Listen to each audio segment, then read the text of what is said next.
Nama dalam bahasa Yunani adalah Kairos. Dia adalah anak paling kecil, bungsu daripada dewa Zeus. Dewa ini kalau digambarkan, kalau saudara lihat gambar ini mungkin saudara langsung bisa tahu, selalu seakan cuma bertumbuh pada satu kaki saja. Mengapa? Karena dewa ini, Kairos ini adalah suatu penggambaran bahwa dia itu selalu on the move, selalu bergerak. So, dewa yang masih muda ini sangat menarik, punya rambut di depan tapi gundul di belakang. Mengapa? Saudara, ini mengatakan suatu kalimat yang penting bahwa orang yang mengerti kesempatan adalah orang yang bisa menangkap dia ketika dia sedang bergerak. Dari depan diambil rambutnya tersebut. Tapi menggambarkan orang yang tidak mengerti kesempatan, bahkan setelah dia lewat, dia mau nangkap rambutnya pun sudah nggak ada. Saudara, belakangnya gundul, licin.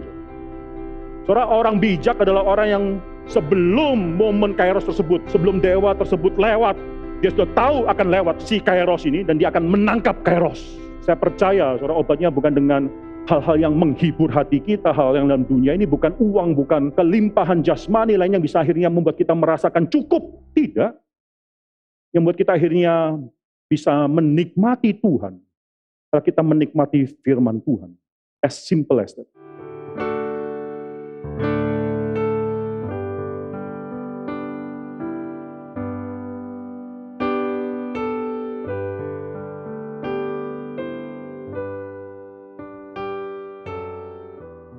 Mari kita buka Ibrani pasal 4, kita akan membaca dari ayat yang ke-12, 13, dan ini adalah kali terakhir kita membahas ayat ini. Mari kita membaca bersama-sama ayat 12 dan 13, 1, 2, 3. Sebab firman Allah hidup dan kuat, dan lebih tajam daripada pedang bermata dua manapun, yang menusuk amat dalam dan sampai memisahkan jiwa dan roh, sendi-sendi dan sumsum, ia sanggup membedakan pertimbangan dan pikiran hati kita. Dan tidak ada suatu makhluk pun yang tersembunyi di hadapannya, sebab segala sesuatu dan terbuka di depan mata dia, yang kepadanya kita harus memberikan pertanggungan jawab. Mari kita tundukkan kepala dan kita berdoa. Bapa dalam surga, kami bersyukur untuk firman Tuhan yang bisa kami dengarkan sekali lagi. Bersyukur karena Tuhan terus berbicara kepada jemaat dalam GRI Karawaci. Bersyukur untuk firman Tuhan yang Tuhan limpahkan ke dalam seluruh sinode GRI dan seluruh cabang-cabang dimanapun mereka berada. Bersyukur untuk hamba-hamba Tuhan yang Tuhan tempatkan. Hamba-hamba Tuhan yang merindukan firman Tuhan, hamba-hamba Tuhan yang memperjuangkan kesetiaan pemberitaan firman Tuhan. Bersyukur untuk jemaat-jemaat Tuhan yang sudah tempatkan di seluruh sinode GRI termasuk di spot ini GRI Karawaci, yang juga merindukan kesetiaan daripada firman Tuhan. Bersyukur untuk semua belas kasihan daripada Tuhan ini. Ya Bapak, dalam minggu terakhir dalam tahun 2019 ini ketika kami berkumpul sekali lagi sebagai anggota tubuh Kristus, kami berdoa ya Tuhan, kiranya sekali lagi firman Tuhan menyentuh hati kami. Percumalah kalau mimbar ini memberitakan firman Tuhan demikian banyak, berkali-kali mengeksposisi firman Tuhan, tapi kalau Tuhan tidak bekerja dalam hati kami, tidak melembutkan hati kami, maka semua firman Tuhan tersebut tidak ada artinya ya Tuhan. Kami serahkan hati kami sekali lagi dalam tangan Tuhan. Kami juga mendoakan mereka yang mungkin saat ini sedang berliburan, mereka yang mungkin sedang di luar kota, mereka mungkin yang sedang berhalangan datang untuk beribadah. Tuhan kiranya belas kasihan Tuhan menyertai mereka, dimanapun mereka berada, mereka menuntut untuk mendengarkan firman Tuhan. Dimanapun mereka memiliki kapasitas atau kesempatan mendengarkan firman Tuhan, Tuhan lembutkan hati mereka sehingga mereka memberikan hati mereka, telinga mereka, pikiran mereka untuk mendengarkan firman Tuhan ini. Kami berdoa sekali lagi untuk kebaktian pagi daripada GRI Karawaci. Berdoa semua orang yang sudah hadir tempat ini, kami semua hadir mungkin dengan pergumulan kami masing-masing. Kami semua hadir mungkin dengan kekhawatiran, dengan masalah yang ada. Tapi kiranya pada saat ini ketika kami memberikan hati dan pikiran kami kepada Tuhan, Tuhan bertakhta di atas segala permasalahan hidup daripada manusia. Firman Tuhan adalah firman yang akan mendasari hidup kami. Firman Tuhan adalah firman yang akan mengarahkan kami. Firman Tuhan adalah firman yang akan menopang kami. Dan hamba-Mu minta pada pagi hari ini, firman Tuhan kembali berkuasa atas hidup anak-anak Tuhan. Kami serahkan semua pemberitaan firman Tuhan ini dalam tangan Tuhan. Hamba menyerahkan setiap orang dalam ruangan ini, kiranya mereka bukan hadir secara jasmani saja di ruangan ini, tapi kiranya mereka bisa menikmati kehadiran Tuhan bersama dengan mereka pada pagi hari ini. Dalam nama Tuhan Yesus Kristus kami berdoa dan mengucap syukur. Amin. Saudara, sudah 2 kali kita membahas mengenai Ibrani pasal 4 ayat 12 dan 13 ini, khususnya ayat 12, dan lebih khususnya kita banyak membicarakan mengenai suatu doktrin daripada manusia. Apakah manusia itu dikotomi atau trikotomi? Apakah manusia itu akan dibangkitkan, bagaimana dengan tubuh kebangkitan kita, apakah natur tubuh kebangkitan kita tersebut, di manakah pengharapan kita. Tapi saya percaya saudara, kalau kita hanya berhenti sampai di sana, kita belum benar-benar mengerti firman Tuhan. Karena Ibrani pasal 4 ayat 12-13 ini bukan hanya bicara mengenai komposisi manusia, dikotomi atau trikotomi, bukan hanya bicara mengenai apakah tubuh dan sifat daripada tubuh dan tubuh kebangkitan, bukan. Poin utama dalam Ibrani pasal 4 ayat 12-13 ini adalah mengenai firman Tuhan, firman Allah. Oleh karena itu saudara, dalam minggu terakhir di dalam tahun 2019 ini, saya akan memberitakan sekali lagi dan menyimpulkan mengenai khotbah-khotbah daripada kitab Ibrani sebelum ini mengenai apa itu firman Allah. Itu sangat penting untuk kita pikirkan, saudara. Hal pertama yang saudara bisa perhatikan di sini, kita bicara mengenai firman Allah, dan di sini digambarkan firman Allah itu hidup dan kuat. Firman Allah itu memiliki suatu kemungkinan untuk menusuk bahkan yang paling terdalam dalam hidup kita, yaitu jiwa dan roh, yang bisa memisahkan jiwa dan roh, sendi-sendi dan sumsum. Firman Allah tersebut sanggup membedakan segala pertimbangan dan pikiran hati kita. Ya, all the thoughts and intentions of our hearts. Saudara, demikian penting firman Tuhan tersebut. Di sini kita bisa berpikir apa yang dimaksud dengan firman Allah di sini. Apakah firman Allah ini disebut sebagai mungkin Kristus sebagai pribadi, atau firman Allah dalam arti Alkitab yang kita bisa baca di sini, saudara. Saudara, dalam sejarah gereja, pemikiran mengenai ayat 12 ini ada perbedaan. Ada orang-orang tertentu, Augustin misalnya, percaya bahwa ayat 12 ini bicara mengenai firman Allah yang adalah Kristus itu sendiri, pribadi Kristus. Tapi saya percaya bersama dengan Calvin, Beza, tokoh-tokoh reformator lainnya, bahwa firman Allah yang disebutkan di sini adalah firman Allah yang berarti adalah Alkitab ini, saudara. Saya rasa lebih cocok dikatakan, khususnya ketika kita sudah mendapatkan kesempurnaan daripada seluruh kanonisasi Alkitab, maka firman Allah di sini adalah firman Allah yang bisa kita lihat di sini. Firman Allah yang bisa kita baca, firman Allah yang dikhotbahkan. Ketika seorang pengkhotbah memberitakan firman Tuhan dari Alkitab, itu juga adalah suatu hal yang dikatakan di sini adalah suatu firman Tuhan yang hidupnya sedang berbicara kepada kita. Saudara. Maka di sini, saudara, saya percaya ini bukan bicara hanya mengenai pribadi Kristus, tapi khususnya adalah yang sudah dinyatakan oleh Tuhan, yaitu yang keluar daripada mulut Tuhan, yang akhirnya dituliskan, lebih khususnya lagi tuliskan. Saudara, saya rasa pengertian ini lebih tepat, lebih konsisten daripada apa yang sudah dikatakan oleh penulis Ibrani selama ini. Perhatikan sekali lagi, saudara, dalam Ibrani pasal demi pasal, so far, penulis Ibrani sangat menekankan mengenai suatu fakta bahwa Tuhan bukan cuma telah berbicara, tapi terus berbicara. Tuhan bukan cuma telah berbicara di dalam zaman dahulu melalui nabi-nabinya, melalui malaikat-malaikat, tapi khususnya pada zaman akhir ini, dia sudah berbicara melalui anaknya. Ini pembukaan daripada kitab Ibrani. Mengenai suatu hal itu Tuhan berbicara, saudara. Sangat penting sekali, dan bukan hanya sampai di sana saja. Kalau saudara perhatikan, kau bisa melihat bagaimana mendengarkan firman Tuhan, itu adalah suatu yang demikian penting. Jadi di sini saudara, bukan cuma firman Tuhan berarti Kristus yang hadir, itu pasti penting. Tapi pentingnya sekarang setelah Kristus sudah naik ke surga, adalah pendengaran atas firman Tuhan, pemberitaan atas firman Tuhan tersebut, harus mendapatkan porsi yang penting dalam hidup jemaat. Saudara perhatikan sekali lagi dalam pasal yang ketiga, kalau saudara perhatikan dalam pasal ketiga tersebut, ada satu kalimat yang dikatakan pada hari ini, selama masih ada hari ini, janganlah engkau mengeraskan hatimu kalau engkau sudah mendengarkan suaranya. Sekali lagi itu pemberitaan firman Tuhan. Ketika firman Tuhan sudah diberitakan, masih ada kesempatan mendengarkan firman Tuhan tersebut, janganlah kita mengeraskan hati kita. Dan ini warningnya demikian penting sehingga penulis Ibrani mengulangnya dalam Ibrani pasal 3, pasal 4, 3 kali, saudara. Demikian sering diulang-ulang terus. Jika suatu warning yang penting bagi kita semua, pada hari ini, jikalau kita semua mendengarkan suaranya, janganlah kita mengeraskan hati kita. Itu warning ditulis 3 kali. Ibrani pasal 3 ayat ke-7, ayat ke-8. Ibrani pasal 3 ayat yang ke-15. Dan yang terakhir kali adalah Ibrani pasal 4 ayat yang ke-7, saudara. Pada hari ini, jikalau engkau mendengarkan suaranya, janganlah engkau mengeraskan hati. Pemberitaan firman Tuhan. Demikian penting, saudara. Dan saudara, demikian penting pemberitaan firman Tuhan ini, kalau kita menyia-nyiakan pemberitaan firman Tuhan ini, kalau kita mengabaikan pemberitaan firman Tuhan ini, maka kita tidak mungkin bisa masuk ke dalam tempat perhentian tersebut. Saudara masih ingat khotbah eksposisi beberapa minggu yang lalu, saudara. Kalau kita tidak mendengarkan pemberitaan firman Tuhan ini, maka kita tidak mungkin bisa masuk ke dalam tempat perhentian tersebut. Coba kita balik sebentar, Ibrani pasal 2, saudara. Ibrani pasal 2 ayat ketiga. itu menyimpulkan suatu hal yang penting.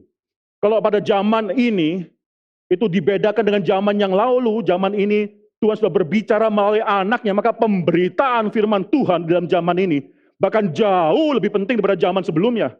Karena sekarang anak sudah berbicara, ini bukan melalui perantara yang lainnya, tapi melalui anaknya sendiri.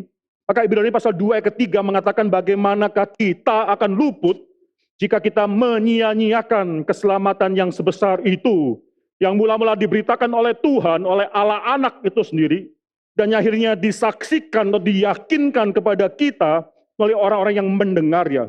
Maka di sini saudara, ini bicara mengenai perintahan firman Tuhan. Kembali dalam Ibrani pasal 4 ayat ke-12, maka saya percaya ayat ini bicara mengenai firman Tuhan, yaitu yang sudah sekarang ketika kita sudah menerima Alkitab secara utuh, sudah dikanonisasikan, tidak ada yang bisa ditambahkan, tidak ada yang bisa dikurangi. Ini bicara mengenai keutuhan daripada firman Tuhan. Saudara, Westminster Confession of Faith, chapter yang pertama, saudara, ada suatu bagian Alkitab, ada suatu bagian yang sangat unik sekali, walaupun dituliskan sekitar 400 tahun yang lalu, hampir 400 tahun yang lalu, saudara, di sana dikatakan, ini sebelum Pantekosta, sebelum ada sekelompok orang yang menggembar-gemborkan mengenai bahasa roh, mengenai pekerjaan roh, dan sebagainya. 400 tahun yang lalu, penulis Westminster sudah mengatakan bahwa ini sudah selesai dituliskan. Kanonisasi sudah tidak bisa lagi ditambahkan. Tidak ada wahyu baru yang bisa ditambahkan ke atas Alkitab ini.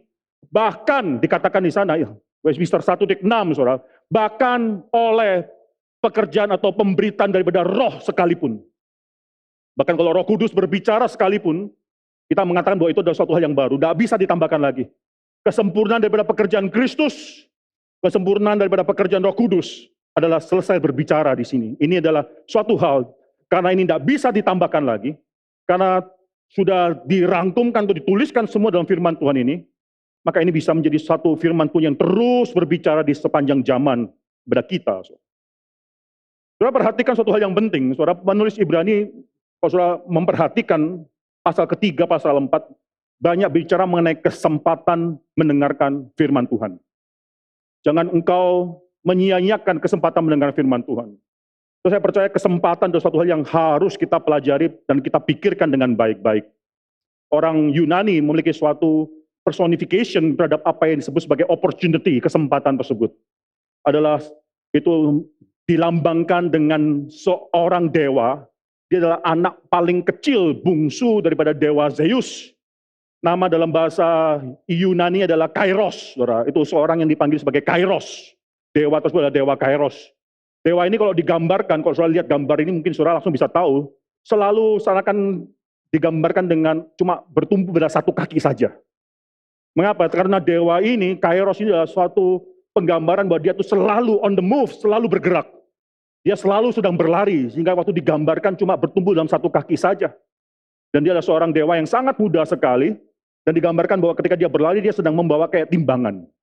Timbangan scale, saudara, yang sedang menggambarkan bahwa kesempatan hanya akan berlalu satu kali saja, dan setiap orang akan dihakimi melalui skill tersebut dengan apakah orang itu bisa menangkap kesempatan atau tidak.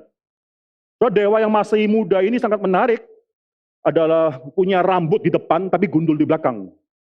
Ya, rambutnya di depan panjang, rambutnya di depan, tapi belakangnya gundul. Mengapa? Saudara, ini mengatakan suatu kalimat yang penting bahwa orang yang mengerti kesempatan adalah orang yang bisa menangkap dia ketika dia sedang bergerak. Dari depan diambil rambutnya tersebut. Tapi menggambarkan orang yang tidak mengerti kesempatan, bahkan setelah dia lewat, dia mau nangkap rambutnya pun sudah nggak ada. Saudara, belakangnya gundul, licin. Saudara, Kairos, dewa ini adalah satu dewa yang sangat menarik sekali dalam konsep orang Yunani. Orang Yunani membedakan antara waktu yang berjalan secara konstan, kronos, dan momen-momen Kairos. Itu digambarkan dengan dewa tersebut lewat, apakah kita bisa menangkap kesempatan tersebut, itu opportunity. Saudara, orang bijak adalah orang yang sebelum momen Kairos tersebut, sebelum dewa tersebut lewat di hadapannya, dia sudah tahu akan lewat momen tersebut, akan lewat si Kairos ini, dan dia akan menangkap Kairos. Itu orang bijak dalam pemikiran daripada orang Yunani, saudara. Orang yang bodoh adalah orang yang sudah lewat, baru sadar, Kairos baru lewat. Mau nangkep sekarang udah gak bisa ditangkap karena sudah gundul di belakangnya, saudara. Gak bisa ditangkap licin.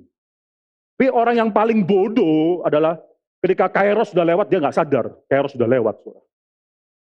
Saya mau tanya, dalam hidup kita, dalam akhir tahun 2019 ini, saudara, saya mau tanya, kita harus tanya diri kita sendiri, hadapan Tuhan. Kairos apa dalam tahun 2019 ini yang bisa saya syukuri? Jangan cuma kita mensyukuri bahwa kita memiliki berkat penyertaan Tuhan ini dan itu semua penting untuk disyukuri, tapi jangan-jangan itu semua adalah kronos. Perubahan apa yang kita dapatkan?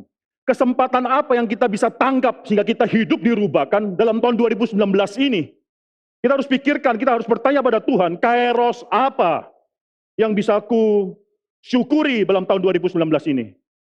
Jangan-jangan saudara kita tidak sadar ada kairos dalam hidup ini. Itulah orang yang bodoh, yang kairos sudah lewat, masih tidak tahu ada kairos yang sudah lewat tersebut. Coba beberapa minggu yang lalu saya bertemu dengan seorang yang waktu saya mendengarkan penjelasan dia, saya agak kaget. Ketika itu kita sedang melakukan suatu acara yang penting, itu saudara masih ingat ya, The Weekend with the Persecuted Church. Kita sedang melakukan suatu PA mengenai persecuted church, thinking about the persecuted church, memikirkan mengenai gereja-gereja yang teraniaya. Orang tersebut datang ke daerah ini, dan saya tahu dia tinggal di daerah ini. Saya tanya sama dia, pemuda tersebut, kamu datang nggak ke dalam acara yang penting ini? Dia katakan tidak. Loh, kenapa tidak datang? Bukankah kamu sudah ada daerah ini dan kamu bisa datang untuk mengikuti acara yang penting ini? Dia katakan karena dia sedang pergi dengan teman-temannya cukur rambut, saudara. Saya kaget, cukur rambut kan bisa besoknya. Cukur rambut kan bisa minggu depannya. Kenapa harus pakai momen semacam demikian? Kamu akhirnya panggil, walaupun tahu ada acara penting ini, kamu akhirnya cukur rambut.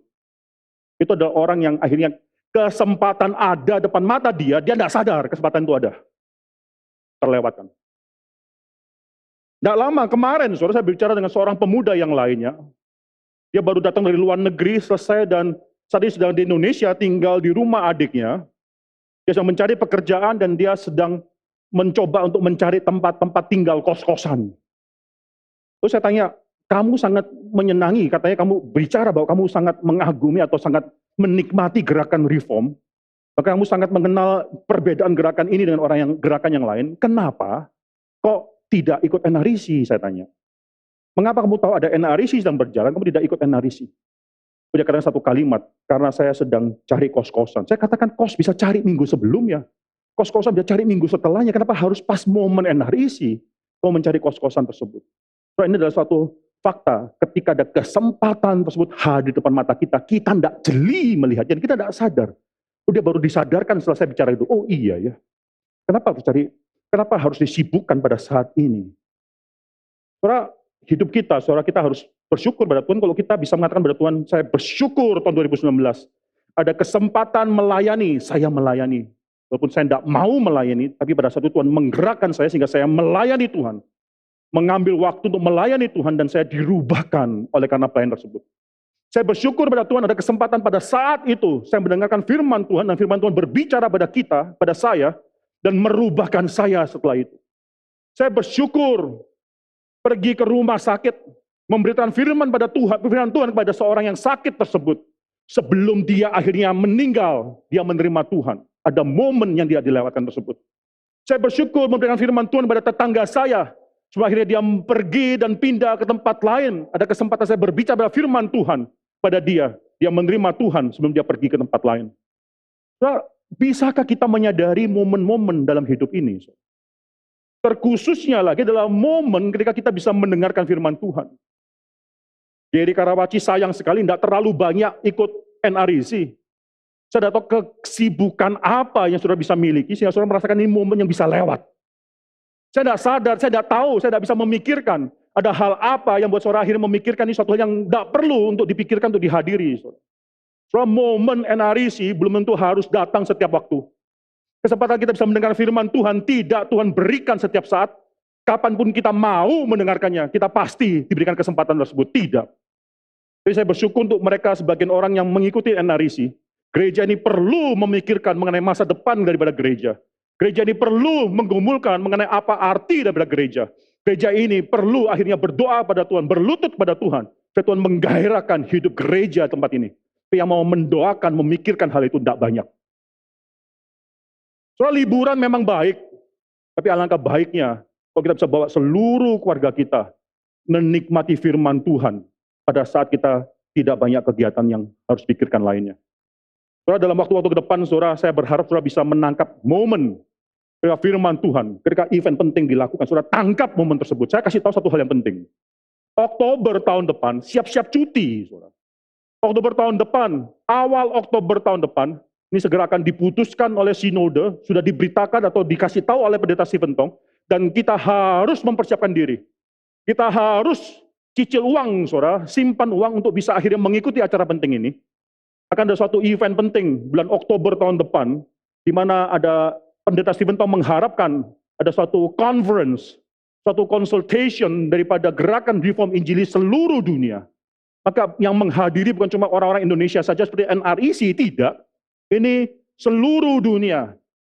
Reform Injili bukan hanya dimonopoli oleh GRI. Reform Injili harus ditularkan pada orang lain di gereja-gereja lain, sehingga mereka mengerti apa itu reform dan apa itu Injili, apa itu reform Injili. Maka tahun depan, saudara, saya mengharapkan daripada GRI, banyak orang yang bisa menghadiri momen yang penting ini. Save the time, save your money, saudara-saudara bisa menangkap kesempatan ini. Ini sudah diberitahukan, ini kairos belum lewat. Saudara bisa tangkap rambutnya, saudara, saat ini. Jangan sampai dia sudah lewat, saudara menyesali itu sudah lewat, saudara. Saya sudah memberitakan hal ini, saudara, ini tangkap, catch the moment, catch the kairos untuk tahun depan ini. Saudara, firman Tuhan demikian penting. Saya percaya dalam seluruh kesempatan-kesempatan yang ada dalam hidup kita, dan kita sangat mengharapkan ada momen-momen kairos. Mendengarkan firman Tuhan adalah kairos, kairos, dan kairos. Tidak pernah pemberitaan firman Tuhan adalah kronos. Tidak pernah ketika kita datang mendengarkan firman Tuhan, momen itu adalah momen kronos. Kecuali kalau kita mengeraskan hati kita, maka momen yang kairos yang penting itu, jadi satu yang kronos dalam hidup kita. So, di dalam kita sedang menyusun tata laksana Sinode GRI mengenai peraturan bergereja dan sebagainya. Saudara, kita sedang menyusun hal tersebut dalam bab yang terakhir. Itu ada bicara mengenai harta. Waktu kita review mengenai harta tersebut, harta bisa diperoleh, harta daripada sinode, harta jasmani, saudara. Harta bisa diperoleh melalui persembahan, melalui perpuluhan, melalui hibah dan sebagainya. Saya memikirkan satu hal itu semua adalah harta yang sekunder. Aset terbesar dalam gereja ini adalah firman Tuhan. Coba perhatikan sekali lagi, aset terbesar yang kita miliki dalam Sinode GRI adalah firman Tuhan. Ini dimulai dari seorang yang sangat merindukan untuk memberitakan firman Tuhan dengan setia. Mendirikan mimbar di Jakarta, pendeta Stephen Tong, kira-kira 30 tahun yang lalu. Untuk memberitakan firman Tuhan dengan setia pada satu GRI, Sinode GRI tidak memiliki apa-apa. Setelah 30 tahun pemberitaan firman Tuhan dengan setia, saudara bisa melihat kita memiliki gedung, kita memiliki tanah, kita bahkan memiliki tanah di beberapa tempat, di kota-kota yang berbeda-beda, kita memiliki semua aset-aset tersebut. Tapi semua itu tidak ada artinya dibandingkan firman Tuhan yang kita miliki. Saudara jangan pikir bahwa aset terbesar kita adalah di RMCI. RMCI dulu 12 tahun yang lalu selesai dibangun dengan dana 400 miliar, kalau sekarang dibangun mungkin berapa triliun, lebih dari 1 triliun. Jangan pikir bahwa itu adalah aset RMCI, bahwa museum adalah aset kita, bahwa akhirnya concert hall adalah aset daripada gerakan kita. Nanti di BSD, itu tanah 3 kali lebih besar daripada di RMCI, saudara. Kita tidak mengharapkan di sana adalah center daripada seluruh gerakan kita. Kita bukan mengharapkan itu adalah suatu aset yang paling besar daripada gerakan kita. Sebesar apapun tanah di sana, tanpa firman Tuhan tidak ada artinya. Semua yang kita miliki saat ini, semua datang karena pemberitaan firman Tuhan yang setia. Ironisnya, saudara, kita banyak memikirkan bagaimana menjaga aset-aset ini. Bagaimana kita akhirnya mengasuransikan gedung. Bagaimana kita mengasuransikan suatu bangunan dan sebagainya. Kita menjaga, merawat dan sebagainya, supaya semua ini akhirnya bisa tetap ada dan dalam kondisi yang baik. Kita spend demikian banyak uang untuk merawat gedung, untuk mengasuransikan gedung. Tapi akhirnya firman Tuhan yang diberitakan selama 30 tahun ini tidak ada yang memikirkan. Terus sebenarnya saya sedih kalau melihat di rumah saya, itu ada khotbah-khotbah Pak Tong dalam bentuk masih kaset. Khotbah 40 tahun yang lalu. Khotbah hampir 50 tahun yang lalu. Tapi tidak ada yang memikirkan bagaimana akhirnya membersihkan, menyimpan, storage, backup dan sebagainya. Saudara, data khotbah Pak Tong sendiri. Tidak usah bicara mengenai hamba-hamba Tuhan yang lain. Cuma satu orang, pendeta Stephen Tong. Dari pelayanan cuma di Jakarta saja. Jangan pikirkan pelayanan dia di seluruh negara. Saudara. Sampai pada berapa puluh tahun terakhir saja. Sebelumnya masih belum di-archive. Itu sudah ribuan terabyte, saudara. Bayangkan, saudara, itu sudah ribuan terabyte. Khotbah dia, audio, video, sebagainya. Cuma saat ini belum ada yang memikirkan bagaimana membackup, bagaimana akhirnya kita harus memelihara, dan seterusnya. Ini baru cuma berdasi bentong, belum hamba Tuhan lainnya.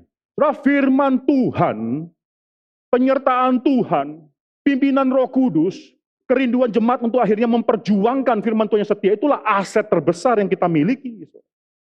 Maka hari ini saudara, kita diingatkan sekali lagi saudara, bahwa firman Allah tersebut hidup dan kuat. Firman Allah tersebut hidup dan aktif. Firman Allah tersebut adalah hidup dan efektif. Itu bahasa atau translation lainnya saudara. Saudara, tidak ada satu orang pun yang ketika menghargai firman Tuhan, hidupnya tidak dirubahkan oleh firman Tuhan. Tidak ada. Sekali lagi saudara, tidak ada orang yang ketika menghargai firman Tuhan, hidupnya tidak dirubahkan oleh firman Tuhan. Di dalam sejarah Israel, saudara, ada satu revival besar terjadi dalam hidup Raja Yosia, saudara. Yaitu 2 Raja-Raja pasal yang ke-22, saudara. Dalam hidup Raja Yosia, di sana dikatakan Yosia menjadi raja ketika masih berumur 8 tahun. Dan dia akan memerintah sekitar lebih daripada 30 tahun, saudara, memerintah di atas Yehuda, yaitu Israel Selatan.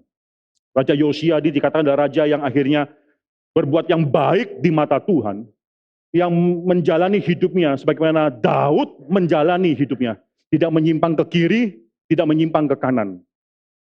Orang yang baik, orang yang benar di mata Tuhan ini, pernah terjadi suatu hal yang besar dalam hidup dia, ketika suatu hari ketika dia sudah memerintah 18 tahun, dia memerintahkan kepada sekretarisnya Safan, saudara, untuk menghubungi imam besar Hilkiah di Bait Allah, dengan satu perintah yang simple, take all the money needed untuk akhirnya memperbaiki Bait Allah tersebut.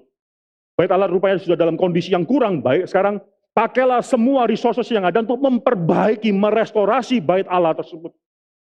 Kerinduan dia untuk akhirnya menghargai Tuhan, Tuhan berikan dengan suatu, Tuhan balas dengan suatu hal yang demikian indah. Ketika Hilkiah akhirnya merestorasi Bait Allah tersebut, di sana dicatat saudara dalam 2 Raja-Raja pasal 22, Hilkiah kaget karena menemukan Taurat Tuhan di dalam Bait Allah. Saudara, yang mengkagetkan saya waktu membaca perikop ini adalah kaget karena Taurat Tuhan ditemukan di Bait Allah. Bukankah memang Taurat Tuhan harusnya disimpan dalam Bait Allah? Kenapa baru ketemu lagi? Apa yang terjadi sehingga imam besar pun tidak sadar atas keberadaan Taurat Tuhan dalam Bait Allah? Dan itu adalah imam besar.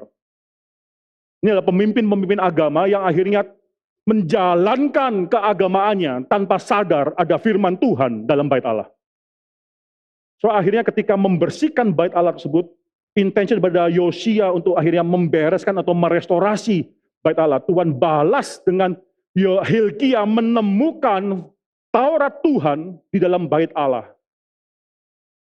Saudara, kita tidak tahu mengapa akhirnya tidak ada orang dalam zaman Israel, bahkan imam besar pun tidak tahu ada Taurat Tuhan di sana. Tapi kalau saya perhatikan, sebelum Yosia menjadi raja atas Yehuda, itu tanah Yehuda diperintah oleh 2 raja sebelumnya 52 tahun yang jahat di mata Tuhan.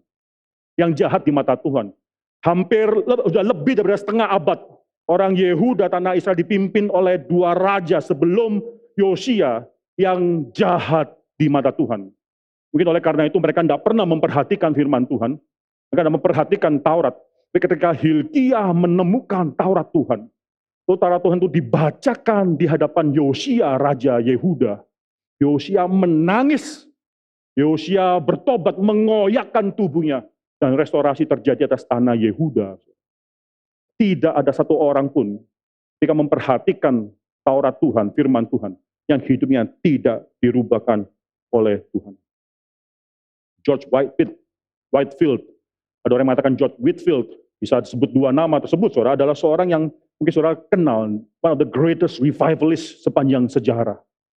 So, ketika dia masih muda, saudara, dia adalah orang yang mencoba untuk memperjuangkan keselamatannya sendiri. Dengan cara apapun dia mencoba untuk berbuat baik, hidup kudus, dan lain sebagainya. Sebelum dia umur 20, dia sudah hampir mati. Mengapa dia hampir mati? Hampir mati karena dia puasa 7 minggu. Puasa 7 minggu, constantly puasa 7 minggu, itu bukan 1 minggu on and off, enggak saudara. 7 minggu dia puasa dan dia hampir mati karena dia berpuasa. Saudara. Orang yang coba mendekatkan diri kepada Tuhan, tapi dia tidak pernah merasakan kepuasan, diselamatkan, akhirnya berdamai dengan Tuhan, sampai suatu hari ketika dia berumur 20 tahun, dia membaca tulisan seorang Puritan, Henry Scougal, saudara, yang mengatakan bahwa pekerjaan Kristuslah di atas kayu salib, mulai kematiannya, yang akhirnya bisa membuat kita berdamai dengan Tuhan, bukan karena perbuatan baik kita. Firman Tuhan pada saat itu langsung membakar dia, mempertobatkan dia pada saat itu. Dia baru tahu bahwa dia sudah diperdamaikan dengan Tuhan, bukan karena perbuatan baik dia, tapi karena apa yang sudah Tuhan Yesus Kristus lakukan di atas kayu salib. Saudara, sebelum dia akhirnya menjadi great revivalist, dan dalam seumur hidupnya dia akan berkhotbah kira-kira lebih daripada 18.000 kali. Dia berkhotbah 18.000 kali, tapi sebelum dia akhirnya bisa berkhotbah sebagai seorang revivalist, Tuhan harus berbicara kepada dia terlebih dahulu melalui firman Tuhan. Orang yang dirubahkan oleh firman Tuhan, baru adalah orang yang bisa merubahkan oleh orang lain melalui firman Tuhan. So, pernah sekali ketika dia melakukan kebaktian open air dia yang pertama kali, open air di Padang. Dia melakukan kebaktian open air yang pertama kali. Sekitar 10.000 orang sudah menantikan dia. Di dalam catatannya, saudara, dia katakan permulaan orang-orang pada berbicara. Dia mulai berbicara dan dia katakan dalam catatan harinya, Tuhan memberikan dia kuasa sedemikian rupa, sehingga dia bisa berteriak dengan suara keras. Bahkan sampai 10.000 orang tersebut semuanya mendengarkan dengan tenang. Sekarang kita perlu malu, hamba Tuhan perlu malu dengan semua mic-mic pengeras suara. Saya tidak bisa membayangkan itu open air preaching 10.000 orang dan semua mendengarkan suara.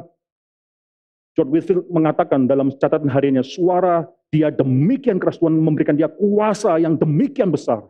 Sampai akhirnya 10.000 orang itu semua mendengarkan. Tapi sekali lagi, sebelum dia akhirnya bisa menjadi seorang yang great preacher semacam demikian, hidupnya harus dirubahkan dulu oleh firman Tuhan. Banyak orang yang mungkin mengatakan, mengapa saya mengalami kesulitan hidup, saya mungkin mengalami depresi ini dan itu, saudara. Kita semua adalah orang yang lemah, kita semua adalah orang yang gampang jatuh, kita semua adalah orang yang mungkin karena masalah yang paling kecil sekalipun dalam hidup kita, kita bisa akhirnya dipatahkan, mungkin, sangat mungkin sekali. Tapi obatnya bukan, saya percaya, saudara, obatnya bukan dengan hal-hal yang menghibur hati kita, hal yang dalam dunia ini, bukan uang, bukan dengan kelimpahan jasmani lainnya yang bisa akhirnya membuat kita merasakan cukup. Tidak. Yang membuat kita akhirnya bisa menikmati Tuhan. Kalau kita menikmati firman Tuhan. As simple as that. Yang membuat kita akhirnya bisa melalui semua kesulitan hidup kita. Kalau kita percaya firman Tuhan itu hidup. Bukan cuma tertulis, tapi hidup. The word of God is living and active. Itu perkataan yang dituliskan dalam ayat ke-12 ini.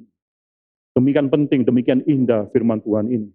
So, kalau saya baca dari ayat ke-12, nanti saya akan kembali lagi dalam ayat ke-12 pasal A. Firman Tuhan adalah firman Allah yang hidup dan yang aktif atau yang efektif, atau dalam bahasa Indonesia di sini katakan kuat, saudara.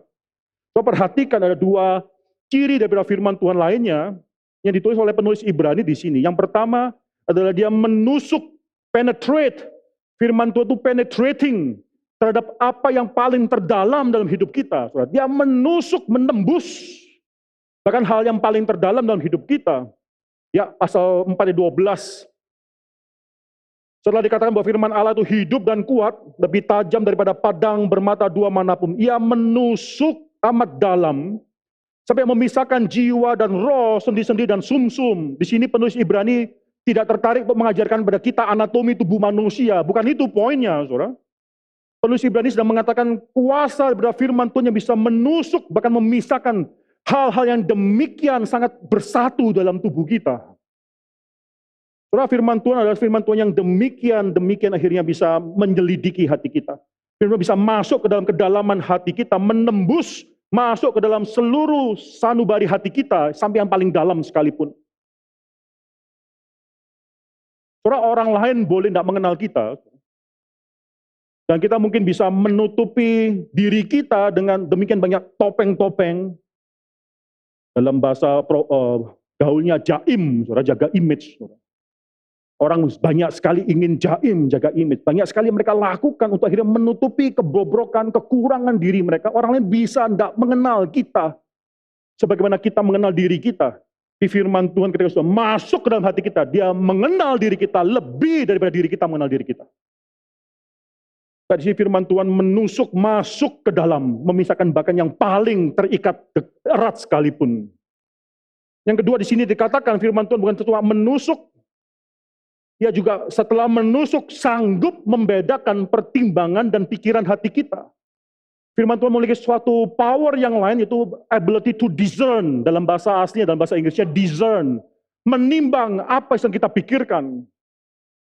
Saudara, di sini kata yang menarik, menimbang di sini adalah pertimbangan dan pikiran hati kita. Dalam bahasa Inggrisnya, the thoughts and intention of our hearts. Saudara, ketika saya baca ini, saya langsung teringat Kejadian pasal 6 ayat 5. Ketika Tuhan melihat dari surga kepada dunia, kepada manusia, maka dia melihat bahwa manusia itu jahat dan melakukan kejahatan yang besar. Maka karena segala keinginan hatinya. Kalau bahasa Inggrisnya, the intention and the thought of his heart. Mirip saudara. Itu adalah hanya melakukan kejahatan semata-mata. Bahkan hal yang paling dalam, inilah kerusakan total daripada manusia. Ketika manusia sudah jatuh dalam dosa dalam memikirkan semua intention hatinya, semua pikirannya itu hanyalah masalah kejahatan saja. Maka di sini saudara firman Tuhan dalam perjanjian baru di sini sekali lagi mengulangi bahwa ketika firman Tuhan itu sudah masuk ke dalam hati dan pikiran kita, dia bisa menghakimi, discern. Dia bisa menimbang-nimbang apa yang kita pikirkan, dia tahu apa yang kita pikirkan. Itu kuasa daripada firman Tuhan yang demikian dahsyat. Saudara, kita boleh mengelabui orang lain. Kita boleh berbohong pada orang lain mengenai siapa diri kita. Kita bisa berbohong pada diri kita sendiri mengenai siapa diri kita. Tapi pada akhirnya firman Tuhan itu ketika berbicara pada kita, ada kalanya firman Tuhan itu bisa demikian menusuk hati kita. Ada kalanya kita bisa merasakan demikian dalam firman Tuhan sudah menusuk hati kita, membongkar semua kemunafikan kita. Saudara. Itulah the power of the word of God. Saudara, kesulitan hidup kita bukan diselesaikan dengan banyak hal, enggak. Simple, saudara, sebenarnya. Kesulitan hidup kita bisa diselesaikan dengan kita menyadari bahwa firman Tuhan itu bisa mempertobatkan kita. Kesulitan hidup kita bisa diselesaikan dengan suatu pengertian bahwa kita mengerti bahwa firman Tuhan itu benar-benar hidup. Bahwa firman Tuhan bisa menilai diri kita, bisa menghakimi kita. Kita enggak, ini katakan ayat selanjutnya, ayat ke-13, sehingga tidak ada satu makhluk pun yang tersembunyi di hadapannya, enggak ada. Kita tidak mungkin bisa menyembunyikan diri kita di hadapan Tuhan. Kita tidak bisa lari di hadapan Tuhan dengan menyatakan siapa diri kita. Saudara, apa yang kita katakan kepada Tuhan, apa yang kita coba sembunyikan daripada Tuhan, atau apa yang mungkin kita coba pamerkan di hadapan Tuhan, Tuhan tahu diri kita. Dan firman Tuhan selalu menimbang-nimbang hati kita. Firman Tuhan selalu akan menghakimi diri kita, saudara. Ini suatu hal yang luar biasa. Tidak ada, saudara, tidak ada satu kalimat manusia pun as inspiratif. Mungkin sangat inspiratif kalimat tersebut, tapi bisa dibandingkan dengan firman Tuhan, dengan Alkitab. Sini firman Tuhan menusuk, bahkan membedakan, penetrate, and discern segala hal yang dalam diri kita.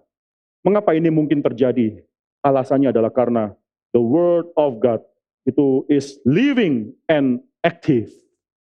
Karena firman Tuhan itu hidup dan aktif. Saya mau bicara mengenai firman Tuhan itu hidup. So, firman Tuhan ini memang dituliskan oleh sekitar 40 orang lebih dalam kurun waktu sama 1500 tahun. Kita semua tahu mengenai hal tersebut. Firman Tuhan ini adalah suatu proses sejarah di mana Tuhan menyatakan dirinya semakin lama semakin lebih lagi. Itu progressive revelation. Ini memang firman Tuhan yang dituliskan oleh manusia. Tapi ini bukan tulisan manusia saja. Firman Tuhan hidup karena setiap katanya adalah nafas daripada Tuhan itu sendiri. 2 Timotius pasal 3 ayat 16. Semua Alkitab, semua tulisan tersebut adalah nafas daripada Tuhan itu sendiri. Maka ini yang membedakan firman Tuhan dengan kitab-kitab yang lainnya, saudara. Saudara, mungkin saudara mengenal orang yang namanya Agustin. Agustin dalam hidupnya adalah seorang yang terus mencoba mencari kebenaran. Dia terus mencari kebenaran dan dia pernah menemukan kebenaran tersebut. Dia adalah orang yang demikian pintar, saya percaya saudara, Banyak orang dalam dunia ini lebih terpengaruh pikirannya oleh Agustin daripada oleh Socrates dan Plato, Aristotle combined. Agustin demikian berpengaruh dalam dunia ini, dia hidup pada abad yang keempat, abad yang kelima, sekitar 1500 tahun yang lalu lebih. Saudara. Dalam hidupnya dia terus mencari apa itu kebenaran. Akhirnya dia sampai kepada suatu agama yang namanya Manichaeanism. Itu mirip saudara dengan mengatakan bahwa kejahatan dan kebaikan itu selalu terus ada. Dari kekal sampai kekal, yang namanya kejahatan kebaikan itu terus adalah dua power yang terus bertentangan satu dengan yang lainnya. Saudara, dia terjebak dalam pemikiran semacam demikian, dia terjebak juga bahkan dengan dosa-dosa yang demikian banyak dia lakukan. Tidak ada satu kebenaran yang dia miliki pada saat itu yang bisa memampukan dia keluar daripada semua dosa-dosa tersebut. Tidak ada.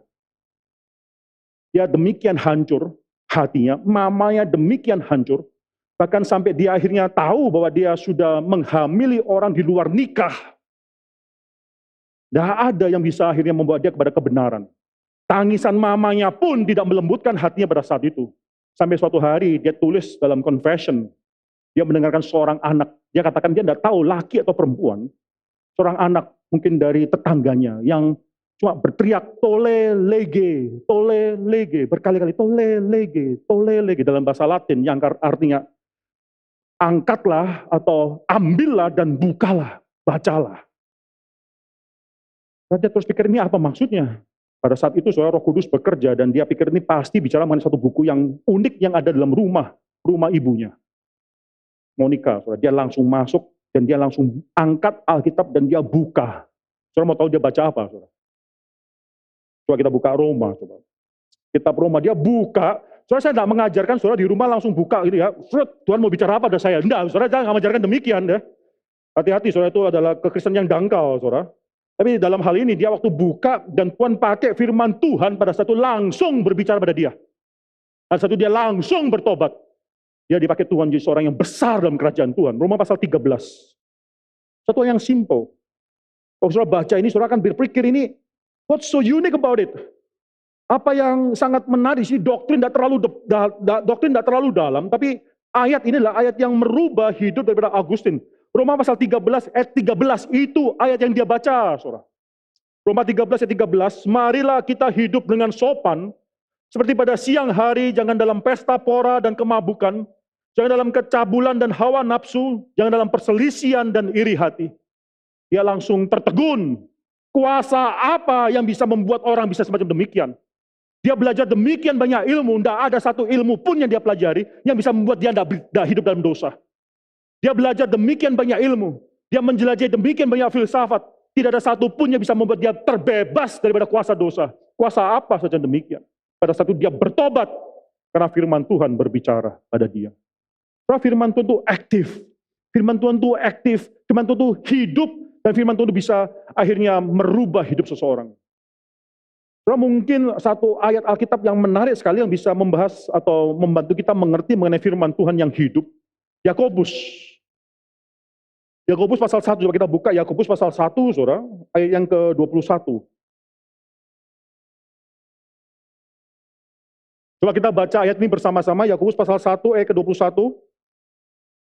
Kalau sudah mendapatkannya, 1, 2, 3. Sebab itu buanglah segala sesuatu yang kotor dan kejahatan yang begitu banyak itu, dan terimalah dengan lemah lembut firman yang tertanam di dalam hatimu, yang berkuasa menyelamatkan jiwamu. Saudara, menarik sekali penulis daripada kitab ini yaitu Yakobus tidak sedang berbicara bahwa Tuhan akan menyelamatkan engkau melalui ketika engkau mengerti firman Tuhan. Dia tidak mengatakan bahwa Tuhan akan menyelamatkan engkau melalui firman Tuhan. Tidak, dia hanya mengatakan firman Tuhan tersebut itu able to save, mampu menyelamatkan engkau. Bukan Tuhan melalui firman Tuhan, tapi firman Tuhan itu sendiri, itu memiliki suatu kuasa untuk bisa menyelamatkan engkau. Itu suatu hal yang luar biasa, saudara. Firman Tuhan memiliki suatu kuasa, bahkan bicara untuk menyelamatkan kita. Saudara, tulisan-tulisan manusia yang lain itu bisa membuat kita merasa memiliki motivasi dalam hidup, mungkin terinspirasi dan sebagainya. Tapi tidak ada satu tulisan manusia pun yang bicara mengenai keselamatan hidup kita, kecuali firman Tuhan. Karena firman Tuhan di sini berkatakan Yakobus pasal 1 ayat 21 mengatakan bahwa firman Tuhan tersebut able to save, mampu menyelamatkan, memiliki kekuatan, kekuasaan, memiliki kuasa untuk menyelamatkan kita, saudara. So, pertanyaan sekarang adalah, kalau kuasa firman Tuhan tersebut bagi siapa? Bagi mereka yang percaya sajakah? Atau bagi mereka juga yang orang yang tidak percaya? Firman Tuhan ketika dikatakan hidup dan aktif penuh kuasa, itu bagi orang yang percayakah? Atau juga bagi orang yang tidak percaya? Seakan-akan tendensi daripada kita dalam mengerti hal ini adalah kita mengatakan bahwa firman Tuhan itu hidup dan aktif hanya bagi orang yang percaya saja. Bukankah orang yang percaya, yang menerima Tuhan, orang pilihan yang akhirnya hatinya bisa dirubahkan oleh Tuhan ketika dia mendengarkan firman Tuhan? Ini buktinya orang-orang yang tidak percaya pada Tuhan, para ateis, orang yang bukan pilihan tersebut, mereka terus mengeraskan hatinya sedemikian rupa. Bahkan mereka mengolok-olok ketika firman Tuhan diberitakan kepada mereka. Maka firman Tuhan itu tidak hidup dan tidak efektif, tidak aktif dalam hidup mereka. Saudara, ini satu hal yang salah, saudara. Ini tidak demikian. Yesaya pasal 55 ayat 11 mengatakan bahwa firman-Ku itu ketika keluar daripada mulutku, ini Tuhan yang berbicara. Itulah satu firman Tuhan yang memiliki suatu kekuasaan, dia akan menyelesaikan segala sesuatu yang kuperintahkan, kusuruhkan ke dalamnya. Firman Tuhan adalah firman Tuhan yang pasti akan mencapai kehendak daripada Tuhan. Maka saudara, tidak mungkin firman Tuhan itu adalah firman Tuhan yang bisa dianggap sepi. Maka di sini maksudnya apa? Firman Tuhan itu kalau hidup dan berkuasa, hidup dan berkuasa untuk orang yang selamat, percaya, yang dipilih. Hidup dan berkuasa juga untuk orang yang tidak selamat atau tidak dipilih oleh Tuhan. Mengapa demikian? Bagi mereka yang dipilih oleh Tuhan, firman Tuhan tersebut akan berkuasa untuk menyelamatkan orang tersebut. Bagi mereka yang bukan orang pilihan Tuhan, mereka yang menghina Tuhan, mereka akan terus melarikan diri di hadapan Tuhan. Firman Tuhan tersebut adalah berkuasa untuk menghakimi orang tersebut. Ini suatu hal yang sangat penting, saudara. Firman Tuhan itu bukan hanya berkuasa untuk satu kategori manusia saja, tidak. Untuk semuanya. Bisa perhatikan Matius pasal yang ke-11. Matius pasal 11 ayat yang ke-20, saudara, itu ada satu hal yang menarik. Yesus mulai mengecam berbagai kota-kota. Dia mengecam baik itu kota Korazim, Betsaida, dan terakhir Kapernaum, kotanya dia sendiri. Bisa perhatikan di sana Korazim dan Betsaida itu dibandingkan dengan Tirsus dan Sidon. Tapi yang menarik, satu kota yang dia layan, dia besar di sana itu Kapernaum, itu dibandingkan dengan Sodom. Dia katakan, saudara tahu ya, Kapernaum adalah kota di mana Yesus hadir, dibesarkan. Di sana dia paling banyak melakukan mujizat-mujizat. Di sana dikatakan, karena jika di Sodom terjadi mujizat-mujizat yang telah terjadi di tengah-tengah kamu, maka Sodom itu akan masih berdiri sampai sekarang. Yesus lanjut dalam Matius pasal yang 11 ayat 24, saudara. Tetapi aku berkata, pada hari penghakiman, tanggungan Sodom akan lebih ringan daripada tanggunganmu, tanggungan kota Kapernaum. Mengapa? Karena apa yang dilakukan Yesus di sana. Fakta bahwa Yesus sudah hadir, fakta bahwa Yesus sudah berbicara, fakta bahwa Yesus sudah melakukan mujizat-mujizat di Kapernaum, tapi mereka tidak bertobat, akan mengakibatkan Kapernaum lebih dihakimi daripada Sodom. Sekali lagi, saudara, fakta daripada Yesus, kehadiran Yesus, apa yang dia katakan, apa yang dia lakukan di Kapernaum tersebut. Tapi akhirnya tidak ada orang yang bertobat di Kapernaum, akan membuat Kapernaum dihakimi lebih daripada Sodom. Karena Sodom di sana dihakimi tanpa kehadiran Yesus di dalamnya. Fakta bahwa saudara sudah mendengarkan firman Tuhan, itu tidak mungkin membuat firman Tuhan itu tidak berkuasa untuk menyelamatkan saudara, atau juga menghakimi saudara. Fakta bahwa firman Tuhan sudah diberitakan, maka seseorang itu tidak memiliki alasan. Fakta bahwa ketika dia sudah diberitakan firman Tuhan tersebut, maka dia tidak bisa mengatakan tidak ada kesempatan dengan firman Tuhan. Dia tidak bisa mengatakan karena saya tidak mengerti firman Tuhan. Dia tidak bisa mengatakan karena saya tidak pernah mendengarkan firman Tuhan. Dia tidak bisa mengatakan semua hal itu. Kadang saya bingung, kalau kita mengerti doktrin pilihan, mengapa dalam satu pemberitaan firman Tuhan, orang yang tidak dipilih juga ada dan mendengarkan firman Tuhan. Kalau orang itu tidak dipilih, kenapa dikasih kesempatan mendengarkan firman Tuhan? Kalau orang itu tidak dipilih, bukanlah orang pilihan, kenapa Tuhan tempatkan di sana untuk mendengarkan firman Tuhan? Toh dia akan tidak dipilih, toh dia tidak akan diselamatkan. Sering banyak orang yang berkata-kata atau berpikir semacam demikian. Tapi satu hal yang penting, orang itu ditaruh, diletakkan tempat itu. Firman Tuhan diberitakan pada saat itu pada dia untuk membuktikan bahwa ketika dia akhirnya melawan Tuhan, bukan karena tidak ada pemberitaan firman Tuhan. Untuk membuktikan kepada dia, ketika dia melawan Tuhan, bukan karena dia belum pernah mendengarkan firman Tuhan. Bukan karena dia tidak ada kesempatan mendengarkan firman Tuhan. Hanya karena satu alasan, dia mengeraskan hati di hadapan Tuhan. Maka di sini saudara, firman Tuhan pada saat itu akan menghakimi dia. Saudara, kita memiliki banyak sekali kesempatan mendengarkan firman Tuhan. Dan saya berdoa saudara, di dalam GRI Karawaci, semua jemaat yang mendengarkan firman Tuhan adalah suatu jemaat yang benar-benar tidak dilewatkan oleh Tuhan. Jangan sampai kita menjadi orang Kristen yang banyak mendengarkan firman Tuhan, tapi Tuhan akhirnya melewatkan kita. Kita terus mengeraskan hati kita di hadapan Tuhan. Maka sekali lagi di sini penulis Ibrani mengatakan, pada hari ini jikalau engkau mendengarkan suaranya, janganlah engkau mengeraskan hatimu. Dan firman Tuhan adalah firman Tuhan yang hidup. Mari kita akhiri tahun ini saudara dengan satu refleksi, dan kita harus bertanya sama diri kita sendiri, seberapa banyak kesempatan mendengarkan firman Tuhan sudah kita miliki dalam satu tahun ini.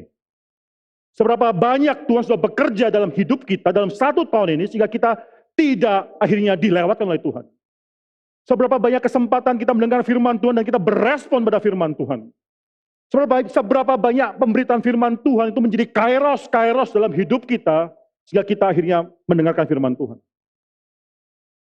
Jangan kita melewatkan kesempatan mendengarkan firman Tuhan. Kalau Tuhan mau kita melewatkan, gampang. Kita dikasih ngantuk, dibiarkan ngantuk pada saat itu. Kita dibiarkan memperhatikan HP lebih daripada firman Tuhan. Kita biarkan akhirnya berbicara pada orang lain. Atau kita dibiarkan memiliki kesibukan sehingga kita tidak bisa masuk dalam ruang ibadah. Kita harus bertanya sama Tuhan, ya Tuhan, dalam tahun 2019 ini, ketika sebentar lagi saya dan keluargaku akan menutup tahun ini, kairos apa yang aku bisa syukuri dalam tahun 2019 ini? Pemberitaan firman Tuhan mana yang menjadi kairos dalam hidupku? Ya, kita diberkati oleh Tuhan. Saudara, minggu depan saudara kita akan membuka tahun baru, bukan tahun atau minggu pertama daripada kebaktian kita dengan memikirkan suatu tema yang penting, itu Yesus sebagai imam besar agung kita. Kita mencoba untuk mengakhiri daripada pasal 4, 14 sampai dengan ayat yang ke-16. Kalau mungkin saudara, setelah itu kita akan masuk dalam pasal yang ke-5. Minggu depan dalam satu tahun yang baru tersebut, kita memulai ibadah kita dengan memikirkan dan menyerahkan hidup kita kepada imam besar yang agung itu. Coba kita baca saudara, untuk mempersiapkan hati kita masuk dalam tahun baru. Kita membaca Ibrani pasal 4, ayat yang ke-14, 15, dan 16. Mari kita baca bersama-sama. 1, 2, 3. Karena kita sekarang mempunyai imam besar agung yang telah melintasi semua langit, yaitu Yesus anak Allah. Baiklah kita teguh berpegang pada pengakuan iman kita. Sebab imam besar yang kita punya adalah imam besar yang tidak dapat turut merasakan kelemahan-kelemahan kita. Sebaliknya sama dengan kita, ia telah dicobai hanya tidak berbuat dosa. Sebab itu marilah kita dengan penuh keberanian menghampiri takhta kasih karunia, supaya kita menerima rahmat dan menemukan kasih karunia untuk mendapat pertolongan kita pada waktunya. Mari kita tundukkan kepala dan kita berdoa. Bapa dalam surga, kami bersyukur untuk semua firman Tuhan yang sudah kami bisa dengarkan. Kami bersyukur ya Tuhan untuk semua kesempatan yang sudah Tuhan berikan dalam hidup kami. Kami berdoa untuk semua keluarga Tuhan di tempat ini. Juga keluarga daripada hamba-Mu sendiri. Supaya setiap momen mendengarkan firman Tuhan, ada satu momen di mana bisa merubahkan hidup kami. Tidak ada satu hal yang lebih penting dalam hidup kami daripada mengetahui bahwa firman Tuhan itu hidup, firman Tuhan itu efektif, dan firman Tuhan itu bekerja dalam hidup kami. Kami serahkan hidup kami sekali lagi dalam tangan Tuhan. Di akhir daripada tahun 2019, ketika kami berkumpul bersama sebagai satu anggota tubuh Kristus di tempat ini. Kamu berdoa dan kamu menyerahkan setiap daripada kami, pribadi lepas pribadi dan keluarga lepas keluarga ke dalam tangan Tuhan. Tuhan kiranya bekerja dan terus-menerus menopang setiap daripada kami ya Tuhan. Misalkan semua dalam nama Tuhan Yesus Kristus, kami berdoa. Amin.